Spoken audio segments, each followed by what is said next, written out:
हनुमान् श्रीपदो वायुपुत्रो रुद्रो नघोजरः अमृत्यवीरवीरश्च ग्रामवासो जनाश्रयः धनदो निर्गुणः शूरो वीरो निधिपतिर्मुनिः पिङ्गाक्षो वरदो वाग्मी सीताशोकविनाशकः शिवः शर्वत्परो व्यक्तो व्यक्तो धराधरः पिङ्गकेशः पिङ्गरोमा श्रुतिगम्यः सनातनः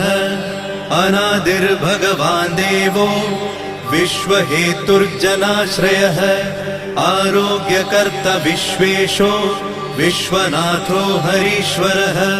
भर्गो रामो रामभक्तः कल्याणप्रकृतिस्थिरः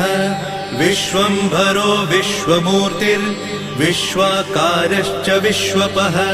विश्वात्मा विश्वसेव्योऽथ विश्वो विश्वहरो रविः विश्वचेष्टो विश्वगम्यो विश्वध्येयः कलाधरः प्लवङ्गमः कपिश्रेष्ठो ज्येष्ठो विद्यावनेचरः